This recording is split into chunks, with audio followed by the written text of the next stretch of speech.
बीच में इजराइल ने लेबनान की राजधानी बेरूत में बहुत बड़ी स्ट्राइक की है। इजरायली सेना ने हिजबुल्लाह के ऑपरेशन चीफ इब्राहिम अकील को मार गिराने का दावा किया।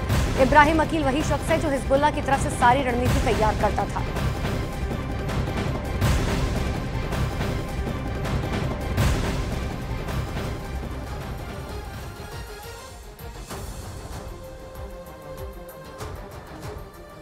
Now confirm that Ibrahim Akil was eliminated together with other senior terrorists in Hezbollah's Radwan forces.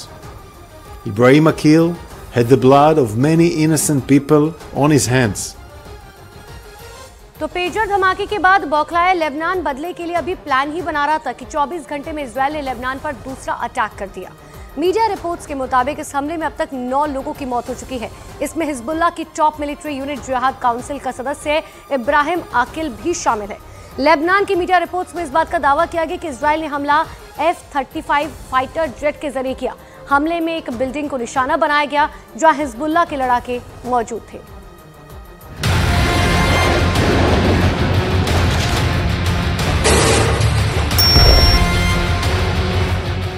बदले की आग में बारूद उगल रहे हिजबुल्लाह ने अपनी पूरी ताकत झोंक दी है। इजराइल के खिलाफ लेबनान के हिजबुल्लाह ने सारे घोड़े खोल दिए हैं। हिजबुल्लाह चीफ नसरल्लाह ने इजराइल को शत विशत करने का एक प्लान बनाया है। प्लान की डिटेल आपको आगे दिखाएंगे।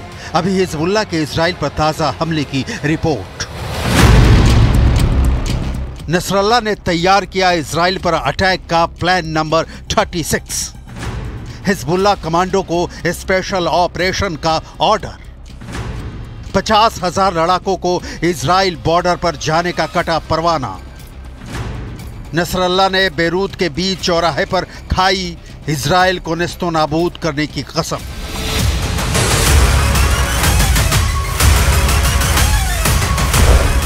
लेबनान में धमाकों की गूंज से हिजबुल्लाह हिल गया है।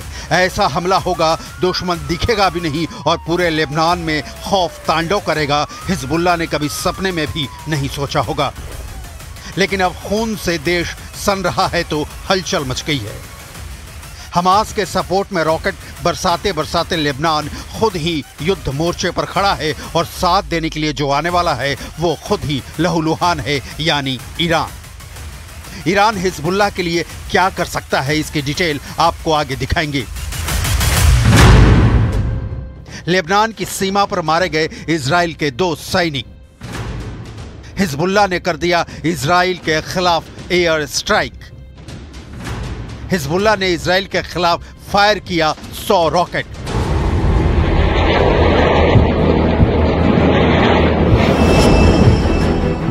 हिजबुल्लाह जख्मी हुए मारे गए अपने लड़ाकों की मौत के बाद अब क्या करने वाला है, ये सवाल इसलिए क्योंकि पूरी दुनिया इस आशंका में जी रही है कि क्या इजराइल लेबनान का युद्ध पक्का है। घोषित युद्ध के बहुत पहले हिजबुल्लाह और इजराइल के बीच मिसाइल और रॉकेटों का हमला कभी बंद नहीं हुआ। लेकिन इजराइल वाले साइबर अटैक के बाद लाउड एंड क्लियर हो चुका है कि नेतन्याहू के प्लान में जो 3H यानी हुथी, हमास और हिजबुल्लाह हैं, उनमें से हमास के बाद हिजबुल्लाह का नंबर आ गया है। हिजबुल्लाह नेता हसन नसरल्लाह ने कहा कि लेबनान और सीरिया में हिजबुल्लाह सदस्यों के खिलाफ पेजर और वॉकी टॉकी से किए गए हमले रेड लाइन को पार कर गए हैं।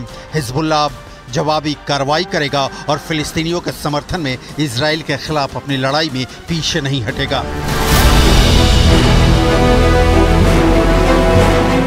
हिजबुल्लाह दक्षिणी लेबनान में 1000 से ज्यादा रॉकेट लॉन्चर्स को दागने के लिए तैयार बैठा था, लेकिन ठीक उससे पहले इजराइल का घातक रिएक्शन आया। इजरायली एयरफोर्स ने एयर स्ट्राइक शुरू कर दिया। सवाल वही कि नसरल्लाह कैसे लेगा इजराइल से बदला, क्योंकि इजराइल कोई दाल भात का कौर नहीं है कि उठाया और गपक लिया। हिजबुल्लाह जैसे संगठनों से लड़ने के लिए इजराइल ने वर्षों से संसाधन जुटा रखे हैं, हथियारों का जखीरा जमा कर रखा है। लिहाजा ये समझना बहुत जरूरी है कि इजराइल लेबनान के बीच का शक्ति संतुलन क्या है। हिजबुल्लाह चीफ नसरल्लाह ने धमकी दी है कि ना मैं समय बताऊंगा, ना तरीका, ना ही जगह। इजराइल को इन हमलों की भारी कीमत चुकानी पड़ेगी। इन हमलों से हिजबुल्लाह के लड़ाके डरने वाले नहीं है, हम अपनी मुहिम जारी रखेंगे।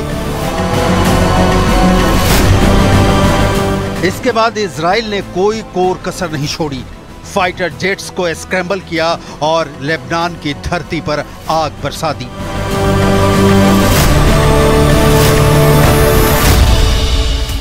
इजराइल और लेबनान के बीच 130 किलोमीटर लंबी सीमा है। इजराइल का उत्तरी इलाका और लेबनान का दक्षिणी इलाका, इस सीमा को ब्लू लाइन कहते हैं। ग्लोबल फायर पावर में शामिल 145 देशों की सूची में लेबनान किसी भी तरह से इजराइल के टक्कर में नहीं है। 145 देशों में इजराइल की रैंकिंग 18वीं है, जबकि लेबनान की 111वीं। कहीं कोई समानता नहीं है। हिजबुल्लाह का तो अपने देश लेबनान पर ही पूरा आधिपत्य नहीं है, लिहाजा लड़ाई छिड़ी तो हिजबुल्लाह के हिस्से में क्या आएगा ये बता पाना मुश्किल है, क्योंकि हिजबुल्लाह के पास जो है वो ईरान का दिया है, और ईरान का हाल तो इजराइल ने ये करके छोड़ा है कि उसके घर में घुसकर हमास सिर्फ इस्माइल हानिया को मौत के घाट उतार दिया। ईरान देखता रह गया। ईरान के राष्ट्रपति बता रहे हैं कि इजराइल हमले में क्यों हो रहा है कामयाब। सुनिए।